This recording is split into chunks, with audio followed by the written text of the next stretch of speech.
Dance and do what you feel like. Welcome to the Stylin Vibes podcast with me, Michaela. I'll be giving you the inside scoop on music, fashion, culture, and more from Caribbean celebrities and tastemakers across the globe, pushing our culture with authenticity and, of course, style and vibes. Hello, everyone, and welcome to another episode of the Stylin Vibes podcast with yours truly, Michaela. I hope you guys are all doing well. I really feel like the time is just flying by. I can't believe it's been 2 weeks already since the last podcast release, but I hope you guys are safe. I hope you are doing well. Please be sure to check out stylinvibes.com if you haven't already. If you're new to the podcast, make sure you subscribe. And if you've been listening for a while, please be sure to leave us a rating and review because we want the thing up. You don't know, I always see it. So today we are talking about something that is very near and dear to my heart.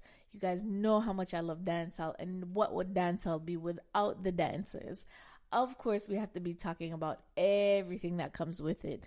So my guest, Maria Hitchins, is just an amazing advocate for dance and dancehall in Jamaica. She's a professionally trained dancer herself. We talk about her story. She also does a lot of production work in the music and entertainment business. So we had a really great conversation just talking about how dance has changed.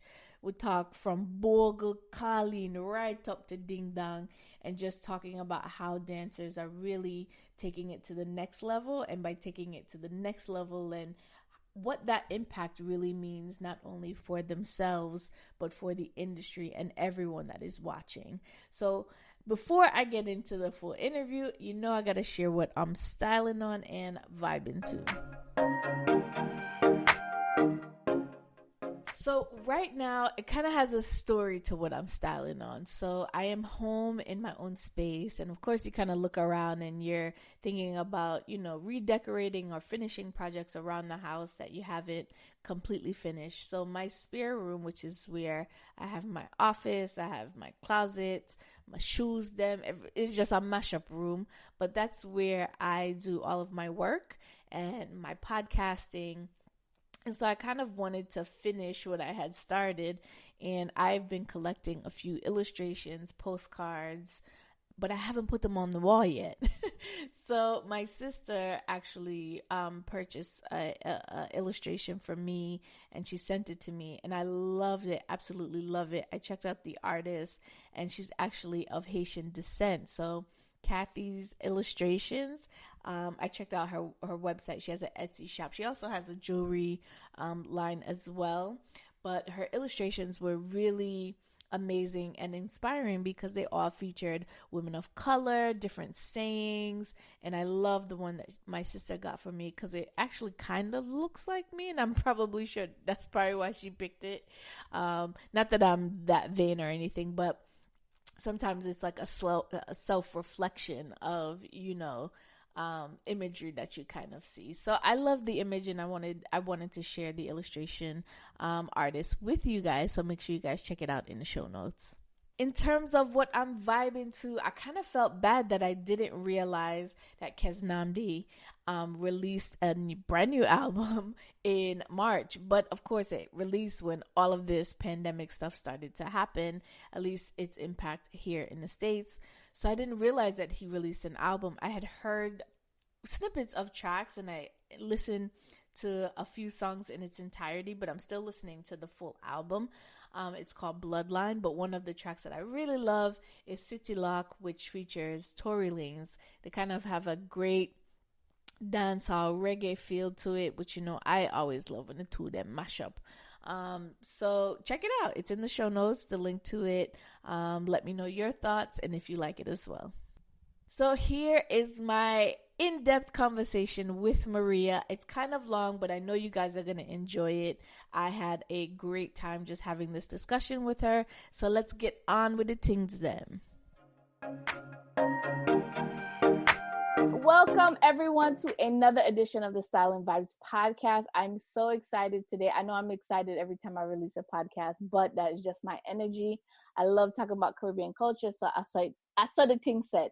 But today we're talking about one of my favorite topics, dance, and specifically dancehall, because always sit round here. But today I'm joined by a very special guest, Maria Hitchins.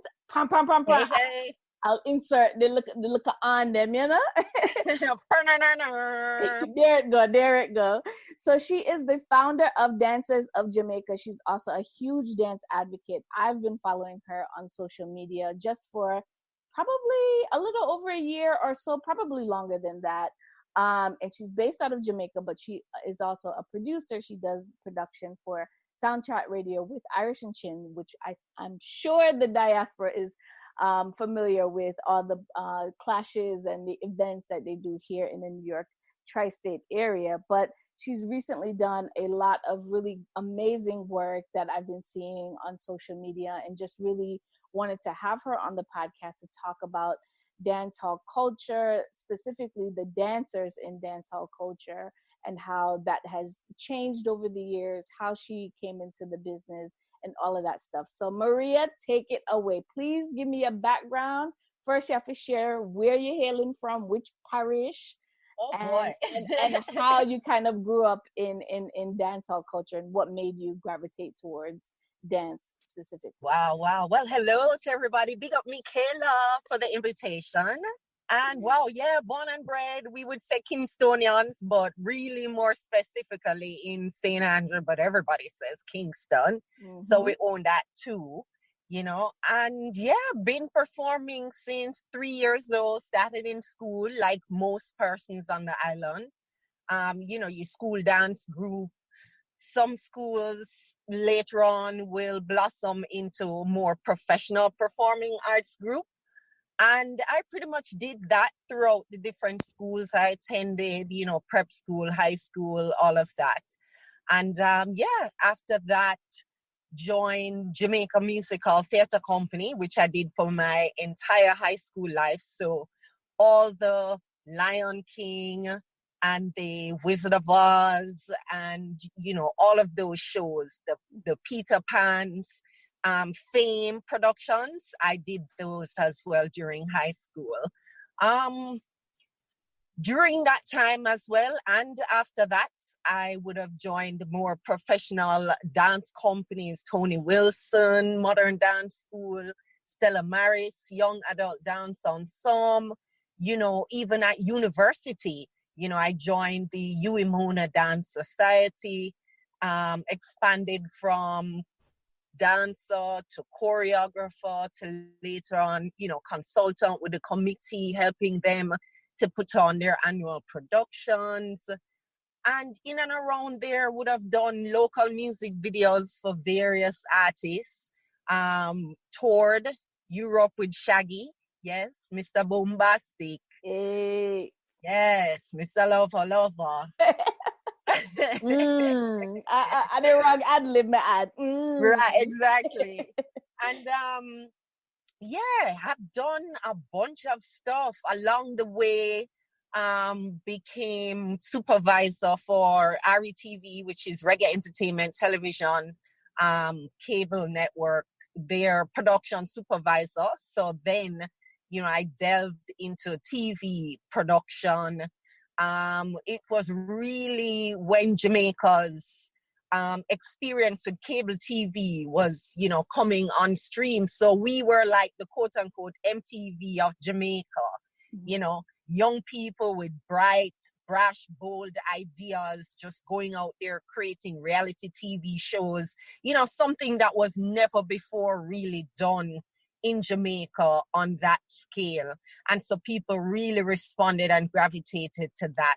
That again, I also still worked with dancing and dancers by creating a show that was primarily for dancers and dancing, but then being able to explore the wider entertainment and cultural ethos with other programming as well. After that, did some stint with Link Up TV, which is affiliated with Link Up Radio out of New York back then. Oh, wow. Yes. I used to work at Link Up. Oh, yes. And so that was a short stint. And since then, been doing other productions, including producer for KFC's On the Verge Talent TV competition, which used to travel the island, having different legs of competitions. So you could compete as a dancer, as a singer, as a musician, and did that as well for a couple of years. Then after that, produced some segments for Jamaica Travel Channel TV. And yeah, for a good while now, also been working with Irish and Chin on Soundchat Radio, their weekly shows. That's what, Mondays, Tuesdays, Fridays and Saturdays, primarily their talk shows. And also Soundchat TV, which is where we concentrate especially on sound system culture. So, you know, we unearth all the former stars, those that many of us might have forgotten about, those that, you know, some of us might not even know about, all the players, you know, and so we find them wherever they are in the world, interview them, put their story together, you know, and showcase it so that we have that documented as a part of the Jamaican music history. But a whole lot. That is a a lot. whole lot. You're busy. A whole lot. And I haven't even begun to say what I've been most recently, you know, involved in, especially where dance is concerned. So yeah, a lot. I'm sure we'll get into it. But what I like about your journey specifically is you're coming from a space of, one, admiration for the craft. And I think that that's important, and understanding of the business. So, you know, a lot of times I think it's important to have a good aspect of both, only in order to be the advocate for the culture in that sense. And I think I applaud you for just even taking on the helm of being one of the many advocates that we do have. And I don't even think we have that many, to be completely honest, when it comes specifically to dance culture. So yes, I think, go ahead. I think we have some visiting advocates, meaning persons who, you know, they may put a big toe in on the advocacy side of it, but then the rest of the foot is really involved in perhaps just maybe choreography only or performance only, you know. And so what we really need is somebody who is all in, you know, all the time, just like it's all about dance, you know. It's all about increasing the respect. It's all about being able to expand the visibility and put the dancers onto different platforms so that they can be seen as equal as the other art forms, because we do still struggle with that, you know, ranking of the art forms in Jamaica, where if you ask the dancers, they will tell you that dance is at the bottom, not from their perspective, but when they look at how the local society on a whole has treated them, they would say dance is at the bottom. And why would you say that? Why, in terms of? Because, for example, let me just run through a couple of things. One, in the education system, dance is still listed under PE, physical education. So you will have math and English, and the science is split up in biology, chemistry, physics, and, you know, all the other subjects you can think of, accounts, business, and so on. But dance is under PE. So dance by itself, or dance among the arts, isn't even listed in the same line as the other subjects. And so therefore, if I'm a student or a parent of that child, why should I give her the go ahead when she says, "Mommy, I want to study dance at university"? Right? If you look at the scholarships that are available to go to school in Jamaica, you can find a plethora of scholarships to study law, medicine, you know, general area of business. You can even find it for accounts. You can find it, you know, a few for agriculture. You'd be hard pressed to find a specific dance scholarship. And that's interesting because, especially looking from the outside in view, Aha. the dance and dancehall go hand in hand. Aha. And like you can't have dance without the dancehall. You could, So and it just and I mean it probably goes back to the view of entertainment from a political perspective within the country. yes, But from the outside looking in, that looks crazy. exactly. But you see, these are the things that we would need the advocates to talk about. We would need them to get into the various spaces and really make more people aware of it. So, another fact that I can bring to your attention, corporate companies, of course, has used music and dance for years to brand and sell their products. Yes, when the two telecommunication companies are really going at each other, they will both use flash mobs of dancers, yes, to compete. When they are launching a new product, they will use dancers. Yes, both live as well as in their recorded commercials. And yet, and this is not just them, this is your beverage companies, your clothing stores and other corporate companies. And yet, it took 2019 for a dancer to be hired as a brand ambassador for a company.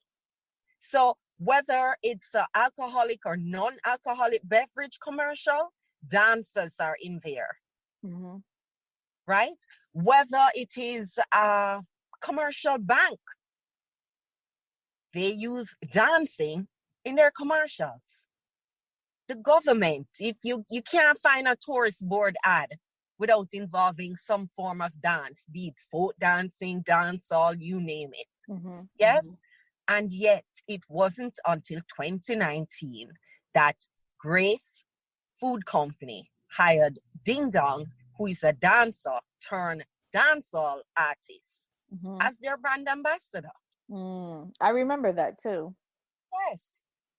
So, when we look and we see the DJs and the artists and all these companies are scooping them up and signing and no doubt paying them well, as brand ambassadors, yet these same artists are the ones who are always running afoul of the law, and making a mockery of themselves, which in turn cast a negative light on these brands. But nobody went and said, you know what? Here's this dancer called Latonya Style, and she has been taking dancehall dance to the world. And we're talking, not just the usual North America, UK, but she's talking about going to Russia, one of the first dancehall dancers into Russia. You're talking about going to places like Stylin, in Southeast Asia. You're talking about going into Australia.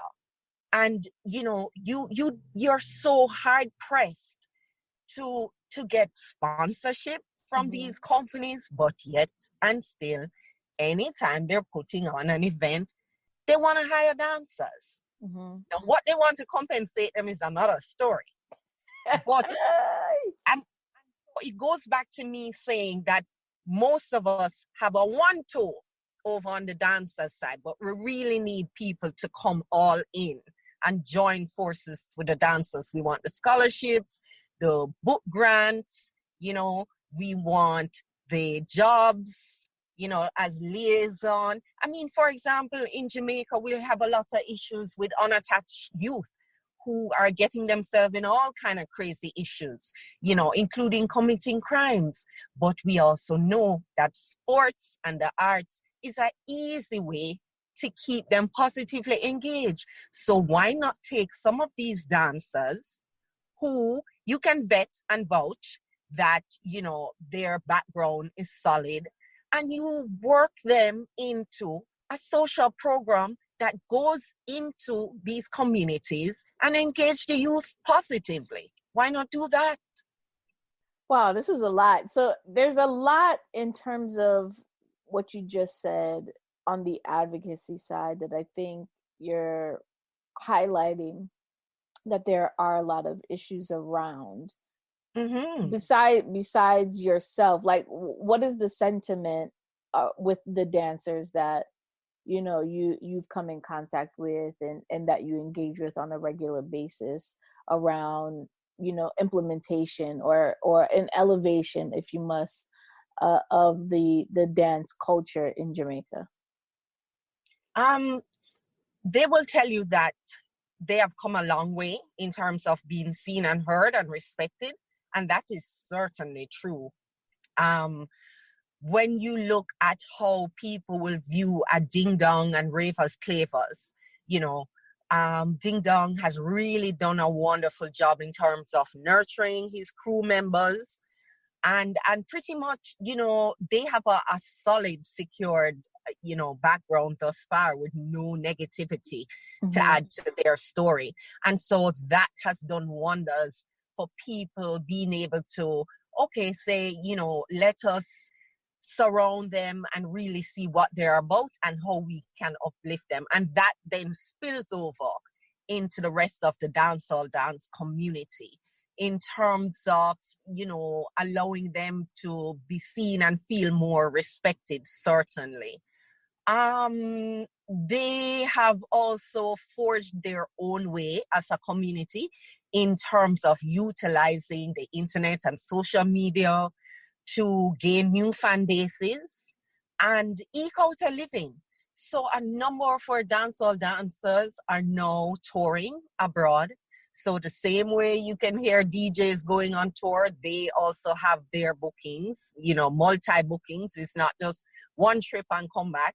But when you see them post their tours, you might see 12 Russian city stops before they come back to Jamaica, or they may go to several different countries in South America before they come back to Jamaica. And then, you have some of those who also fall in love and don't come back, which is great because we like to see people win, not just in dance, but in life in general. And so we certainly respect that. And through social media, we're able to still keep in touch, see what they're doing. And then platforms such as mine, Dancers of Jamaica, we then showcase and highlight that to the world to say, hey, Kimi is now living in this part of Europe. And if you want to take his classes, you can find him here. You know what I mean? Mm-hmm. So my platform really is a way of keeping everybody together, no matter whether you're still on the island or you're abroad. Mm-hmm. So yes, the dancers would say they have gained more respect. They are traveling and eking out a living more. And they would say they feel more in charge, which is important. Because in earlier years, if we talk about the 80s, the 90s, dancers used to have to depend on what I would call the gatekeepers. So if you never knew Bogle, maybe you wouldn't get in certain spaces or to perform on a certain stage or in certain music videos, right? If you weren't a member of this popular dance crew, then it would be harder for you to get the bookings to go abroad, right? But no, because of social media and the internet, they can market themselves. They are their own gatekeepers. And they can literally research and DM and link with, dancers and dance agents anywhere in the world effectively and market themselves. They can film themselves doing their own choreographies, and utilizing all the shortcut video applications to make it look professional. Post it, and indeed, right there, they're communicating to the world. So they would also definitely say that they feel more in charge of their own destiny, because waiting on government or corporate or anybody else, that's not going to happen anytime soon. So there are lots of positives, but of course, challenges continues. Yeah, I think we spoke a lot about some of the challenges, and I'm interested in just even, you mentioned Bogle, so immediately in my mind I thought of the idea of from Bogle to Ding Dong, and even if you go a little further back, you can talk about Carlene. Like in Uh-huh. my mind, those are the two.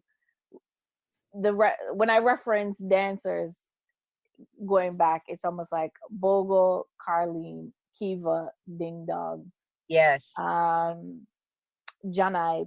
Those are Mm-hmm. like some of the key influencers that I have seen in the space. I remember, you know, just watching Pasa Pasa and seeing the Dancehall Queen videos and, you know, Yes. like creating this experience. And now it's almost, I think now it's kind of coming back. Like you said, a lot more dancers are getting the bookings. But for a while, it was a lot of people learning moves that didn't necessarily create and teaching them even in spaces like New York.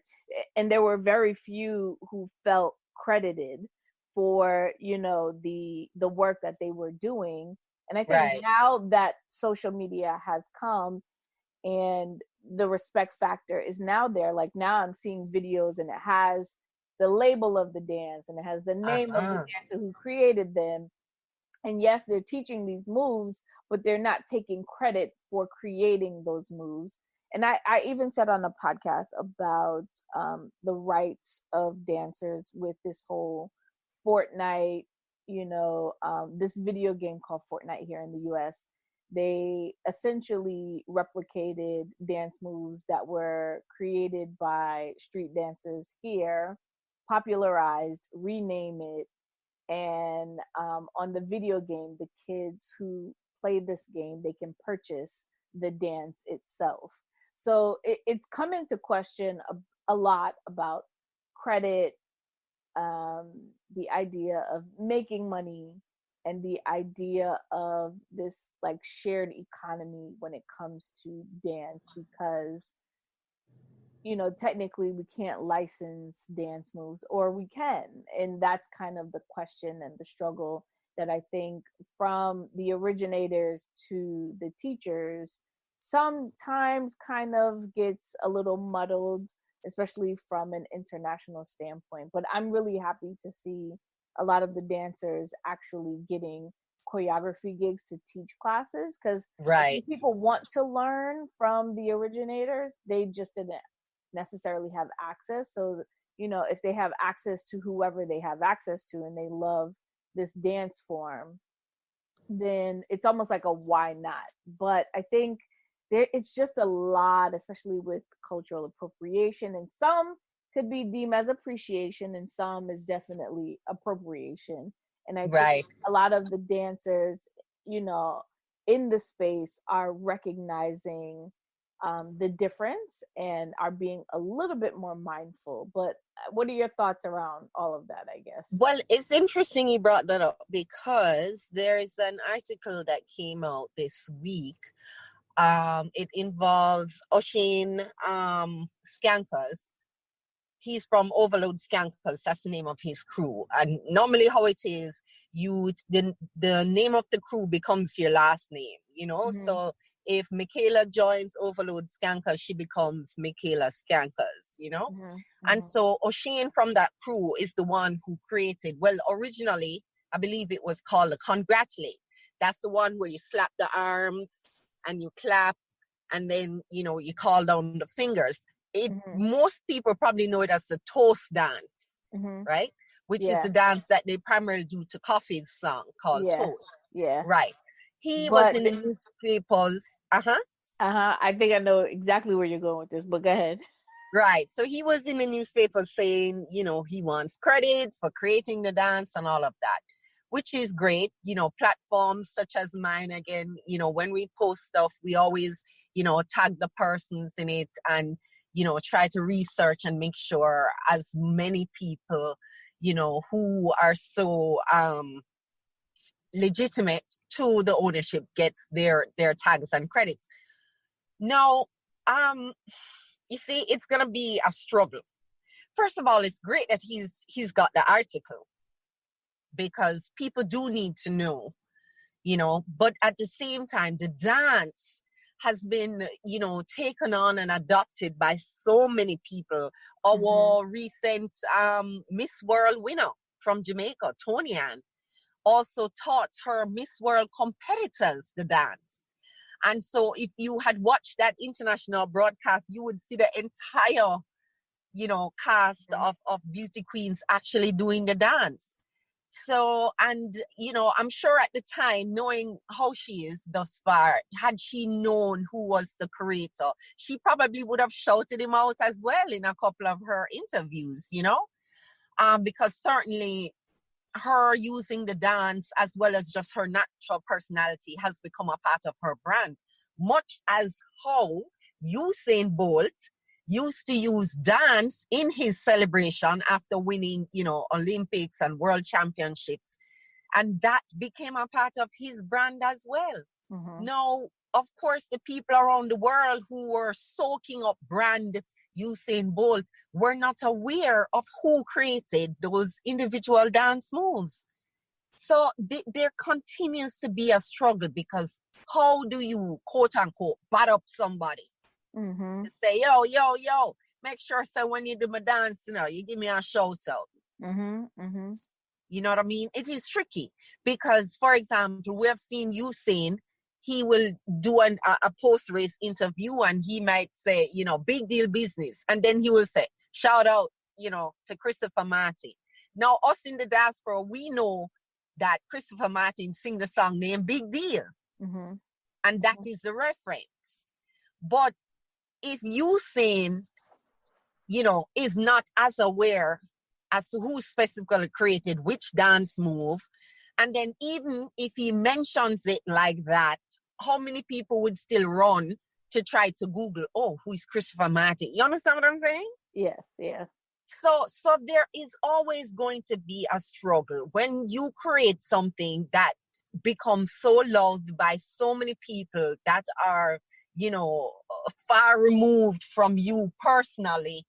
You won't be able to control it, because that product that you have created has now taken on a life of its own. The only thing you can do as the creator is use as many platforms as possible. So try to get radio interviews, the TV interviews, the newspaper publication as he did, and keep putting it out there. So brand yourself, don't see it so much as a disrespect, but tag yourself along with it. So every time you see Usain put up a video and he did your dance, go in the comments and be like, big up Usain for doing my dance. Yo, anytime you want, you understand what I'm saying? Mm-hmm. Use it as an opportunity. Yeah. Yes. Find a positive way to attach yourself to it. Post the video of Usain doing your dance. Post the video of people doing your dance to Coffee's song on your page, and remind people that way that you're the creator. I love that. Yes. I love that. So everything doesn't have to be a quarrel. Mm-hmm. Gaining respect doesn't always have to, come with such a defensive tone.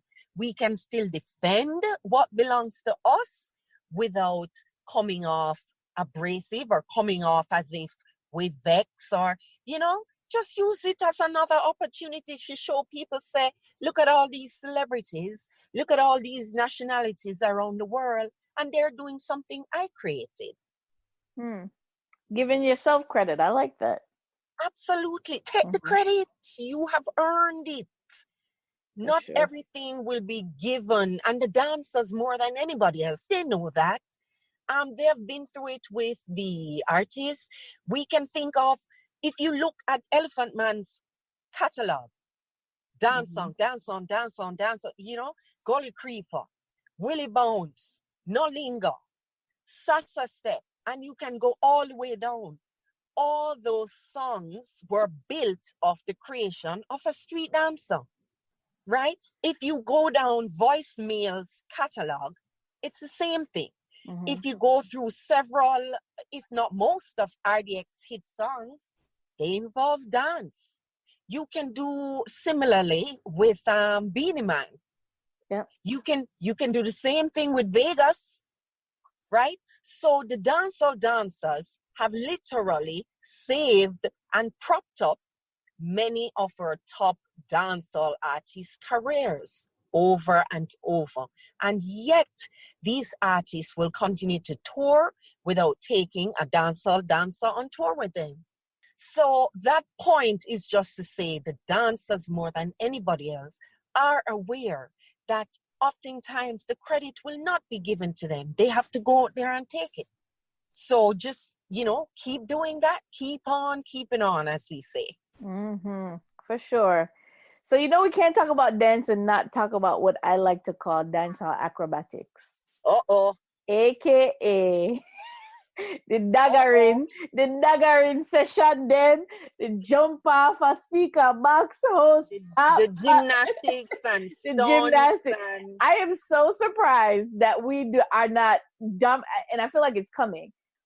Jamaicans should be dominating gymnastics. Trust me. I'm giving it a few years, but I know we have a few, but I'm just saying we should be dominating Olympics with gymnastics the way, or we create some kind of move. It's either dancehall acrobatics, yoga. It's either gymnastics or WWE. They can go into wrestling. Yes, for sure. Well, all of that is because Jamaicans on a whole, so not just the dancehall community, but Jamaicans, Black people on a whole, we're very expressive and bold, and we are bound to invent, something new, and we are almost forced to take risk, to be seen and to be heard. That's really what comes with some of that,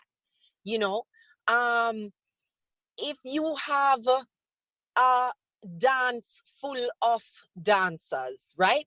So if you have a dancers in a street dance or a club filled with dancers, how are you going to stand out if everybody's just doing the bogle dance? How are you going to stand out if everybody is just doing the willy bones? Not going to work. And so what it causes is, unfortunately, for some of us to take more risk in order to be seen, in order for the video light to spotlight you. And without the video light, for some of us in the past especially, you wouldn't get the bookings, especially to go abroad, because it was the video light that would then be put onto the VHS tapes that are then sent abroad to London and New York, all the diaspora areas, that were then bought, where Jamaicans would then watch to see who did go pinky bashment, where them wear, who the hot dancer. And from there, promoters putting on their events abroad would then send for the popular dancers. So you were forced to stand out. Yes? So it continues today. If you want to be the person with the Instagram, the largest Instagram following, you have to take risk. So some people, they might have better dance skills, and therefore their dance skills will be enough, and as well as their fashion and perhaps other connections, that allows them to be in the more popular artist music videos and so on. That allows them to have huge social media following. But for the ones who don't have the best dance talent, who don't have the fashion and the connections to travel, they now need to find a way to also bump up their following. And these are the things they do. They climb the trees, the lighting rigs at concerts, whatever is around in the environment, they jump off the top of tents and they do crazies. I don't even want to talk about some of the stuff they do, because I'm not even trying to give it a platform, to be honest. It is, some of them downright irresponsible, and just absolutely blows your mind to say, how could you think it was a good idea to light a fire, to throw alcohol on your person, and then, flick the lighter? How does that make sense? Yeah, it's not safe. Yeah. That cannot, and first of all, that's not dance. And two, that is complete, ridiculousness. Yeah. And I think that the challenge that we have, especially abroad, is that those salacious videos become the representation of the entire culture. And Unfortunately. we know that that is not the case. And we know that you go and dance, and more times that is not happening. But from the outside looking in, especially in a crossover market in Russia or in Europe or in outside of the New York Caribbean diaspora, where we know that that's, yes, some of that is regular, but like everyone here is in a confined space. The most you're jumping off is a 10-foot speaker. Like, you know what I mean? No, like that isn't even, you know, accessible to some degree unless you're at like an outdoor event. And more times they don't want that because they don't want people damage the equipment. So, right. You know, I think that the challenge with that is, yes, those salacious videos are the ones that become a representation of the culture. And that's not necessarily the case, where there's so much more that's happening with other dancers that are, you know what I mean? Like, I just don't like that stigma attached to an entire culture, but I accept that it's part of it.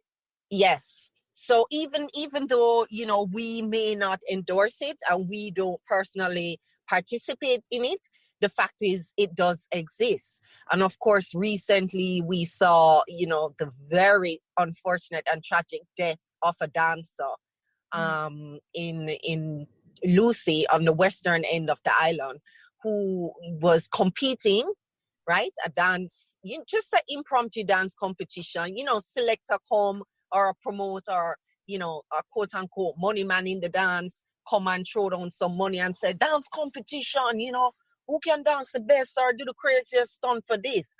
And unfortunately, while, you know, completing a head top move, another dancer attempted to do another stunt where she would have dived in between the other dancer who was in the headstand. Her legs would have been apart. And so the other dancer would have dived through her open legs to come out on the other side in a somersault. But that was not what was executed. Unfortunately, she fell short, fell on top of the dancer, and her neck got broken. You know, it is so hard to talk about, so hard to think about it. And of course, my concerns are for her children, her family left behind, you know, and she was young, have, you know, her whole life ahead of her. And also for the other dancer, that clearly was not her intention. You know, and so we have to state that as well. I think the reality of it is, you know, we also don't think about injuries that are associated with we don't, anything physical, because even, you know, even for the dancers who are not involved in stunts, injuries are still possible. It's just like an athlete. You can still get an injury, you know, overuse in terms of over rotation of the hip joints, you know, constantly pounding on the ankles, and that vibrates to the lower back, because where our dancehall dancers perform mostly is in the streets. Yeah. They're not in, you know, a properly laid out dance studio or stages with wooden floors that give you, you know, a spring. Support. Yeah. Yes, they don't have that. And so regardless of whether you're doing stunts or not, injuries are still, you know, possible. And so that is one of the things that we also want the dance community to think about. What happens beyond dance? If tomorrow you wake up and you're not able to dance, how else can you either still be involved in dance or earn a living otherwise? You know, so there are lots of, you know, topics that we speak to the dancers about. Health, we speak to them about education as well, because a lot of our dancers, unfortunately, did not successfully complete high school. They will tell you they graduate, but many, you know, did not go on to get the requisite passes to go on to tertiary education. And so we think about that. We think about, okay, now you're traveling and you're earning foreign exchange. You're earning euros, you're earning, you know, US dollars, Canadian pounds, and so on.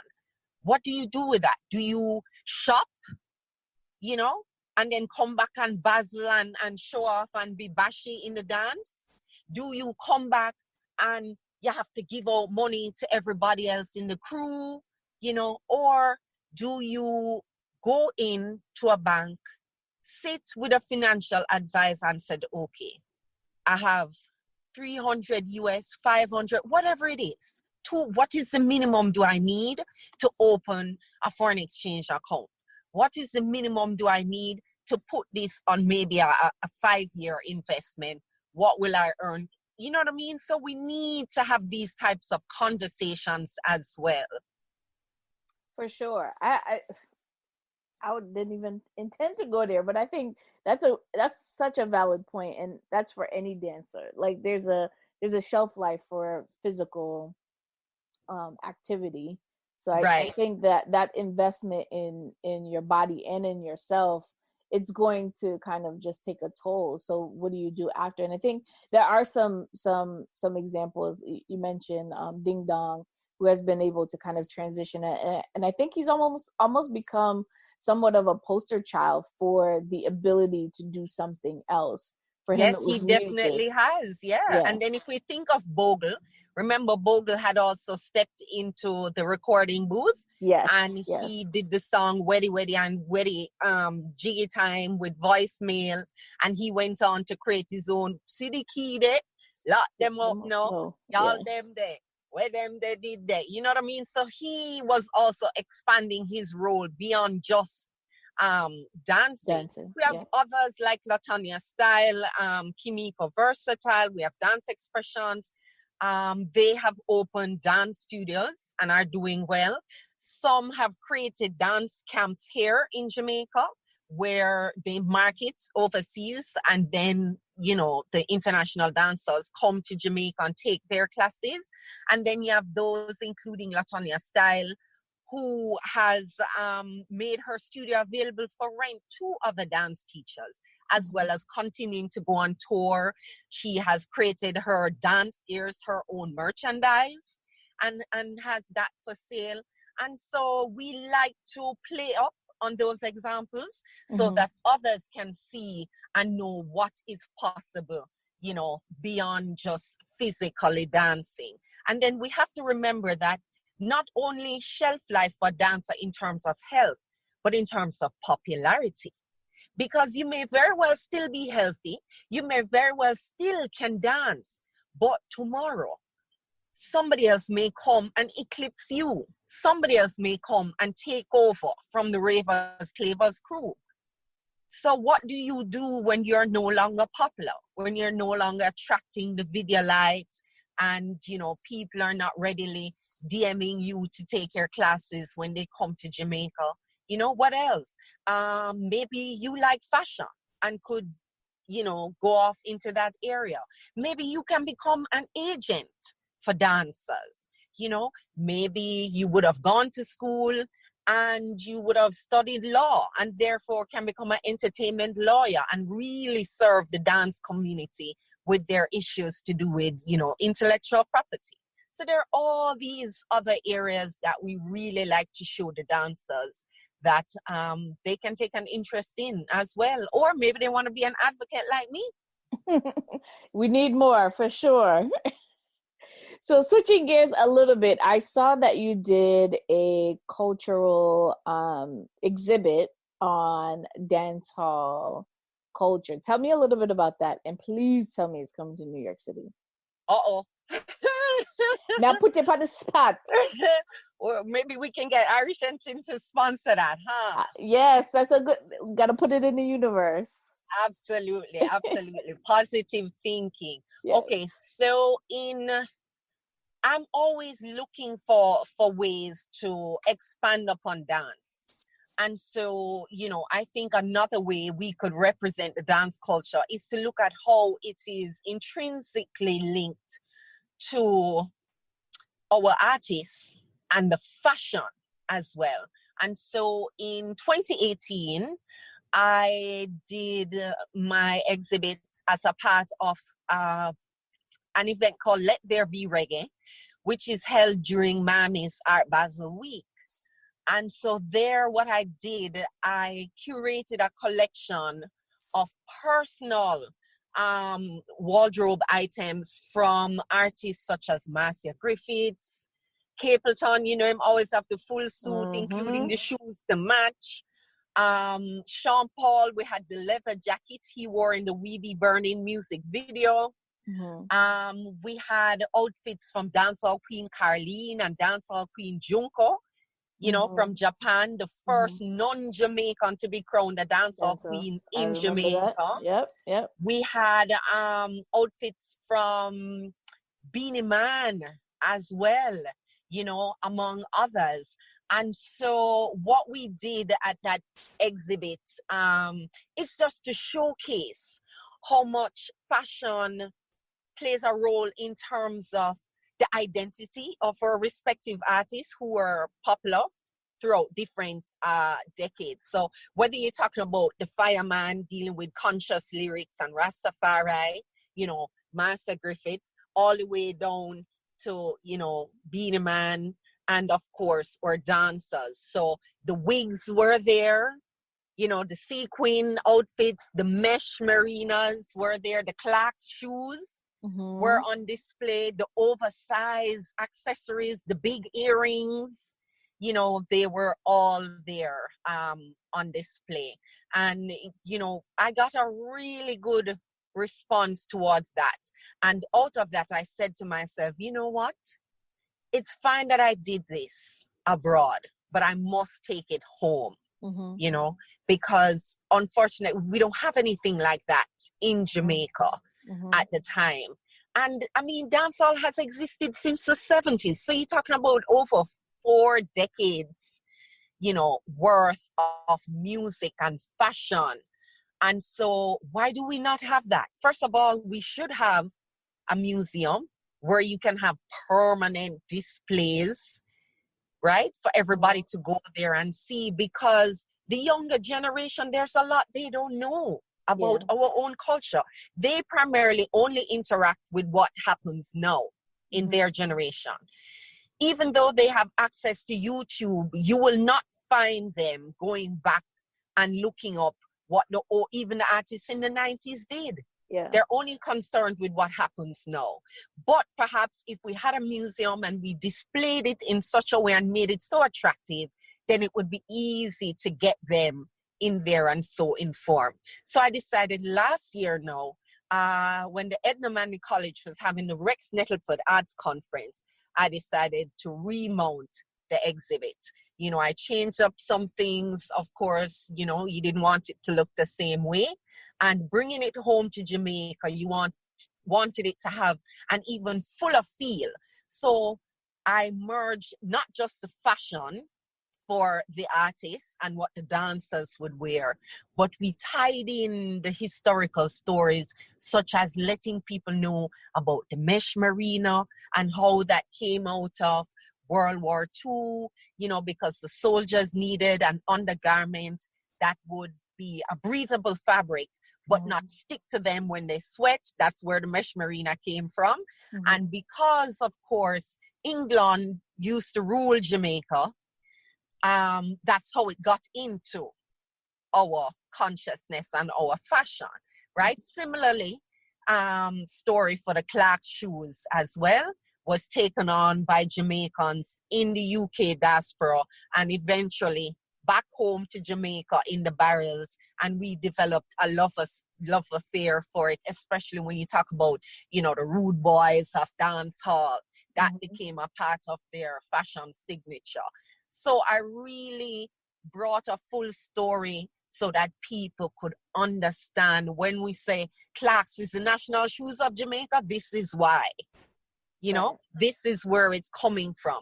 When you see, you know, from a street vendor to a dancer to just a regular man on an ordinary day wearing his mesh merino, whether by itself or peeking out under his button-up shirt, you know why mesh merino continues to be a part of our fashion sense today. And another really good response to that. Out of that, several other organizations has approached me to remount it or remount other exhibits. So I'm toying with the idea of where next and when. That's awesome. I really like the idea of it. I'm just sad that I didn't get to see it up close, but the visuals that I did see looked amazing. And I think it's important to really showcase the history in that way. Because, like you said, the generation now kind of only has what they have in front of them as a reference. And at Right. least that reference point, even if it's not permanent, it does exist, and there's always a reference point for that. So I thank you for the work that you're doing, but let me know, what else are you working on? Presently I am working on, well, we're in the middle of what we call JCDC season. JCDC's Jamaica Cultural Development Commission, and it's a government agency under the Ministry of Culture, which is tasked with unearthing and preserving and showcasing indigenous Jamaican culture. Mm-hmm. So from food to dance to music to poetry, you name it, they're involved in all of that. And so what you'll have is the different parishes will compete. You compete within your parish first. So if you live in St. Andrew and, you're a dancer, for example, you'd compete, audition there first. From there, if you get enough the high marks, you go on to the finals for your parish. And then from there now, the most successful competitors will go on to the national finals. So I'm a dance adjudicator for the JCDC. So I travel to various parishes and help to score the various dance performances, of which you have school groups, kids as young as 5 and 6 years old, all the way up to high school. And then you also have community groups, as well as professional, or what we call studio groups, that also compete as well. So I'm now busy doing those adjudication, as well as teaching at Edna Manley. I am a dance lecturer there. Of course, I more specialize in dancehall, but I'm trained in folk and jazz and modern and so on. But again, because dancehall never had a space in our local academic arena, I fought for that for years. And in doing so, I wrote the courses myself, got them accredited through the University Council of Jamaica, just like any other tertiary course you do at a university here. And now I teach that at the Edna Manley College. That's amazing. That right there in itself is a successful step in getting to the direction that you're going in. So I definitely applaud you and the work that you're doing, and you will continue to do, because I'm sure we'll see more from you in the near future. Thank you so much for joining me on this podcast. It was informative and fun, and I'm sure a lot of people are going to enjoy it. Oh, it's absolutely my pleasure. And for anybody who wants to keep up with my advocacy network, you can find us at Dancers of Jamaica. That's on Facebook, that's on Instagram, and on Twitter, it is Jamaican Dancers. But if you type in Dancers of Jamaica, it will pop up as well. So there you can keep up with all things dance related to Jamaica and Jamaicans, whether they're home or abroad. Right? So if it's auditions, if it's the latest music video, if it's Beyonce coming to Jamaica to learn our moves, which she did, that's posted there. If it's my girl, you can't just drop that at the end and just dose it up mouth it. No. Remember, did you see the moves that Beyonce did in the launch for her? Everybody don't know, so you have to tell them, put with Jamaican dancers on the map and make them know that Beyonce come learn from them. Beyonce was here. Time moves so fast. Was it last year or the year before? Can't remember if it was last year or the year before. I think it probably was the year before. Yeah, I know the time is moving so fast. So when she visited the island with Jay-Z, and they filmed all over, using various visuals that I guess she would take back and using her concerts and so on. Normally they put them up on the big LED screens. And while here, of course, some street dancers were in on it, and some of them would have taught her, certain moves, the way to do it authentically, right? And so what we saw now is recently she posted promo videos for her fashion line where Beyonce was very much bubbling, and going on dancehall style. So of course I had to post it and remind everybody that these moves, these dancehall textures are courtesy of Jamaican street dancers. Yes, it was the Jamaican street dancers who taught her, those movements when they were here recently. So that's a part of my advocacy work, to always put it out there, give people their credits and let people know in what ways Jamaican dancers are involved in various projects. So hook us up, follow us, link us up, DM us at Dancers of Jamaica on Facebook, on Instagram, on Twitter. We are there. And if you want to follow me personally on Instagram, it is at Lady Sound Chat. Yes, if you just want all the dancing and see what's happening, go to Dancers of Jamaica. Thank you. And I'll be sure to include all of your information in the show notes. So please, guys, make sure you guys check it out. You will not be disappointed. And if you're on the island, make sure you take a dance class, visit a dance, take in some moves, and credit the dancers then. Until next time, thank you so much. I really appreciate you. Thank you, Michaela. Wicked. Thanks for listening to the latest episode of the Stylin Vibes podcast. If you like what you hear, and I know you do, share it with your friends and family. If you want more, make sure you visit stylinvibes.com and follow us on our social channels, Twitter and Instagram at Stylin Vibes. Until next time, Leah Tommy Peeps.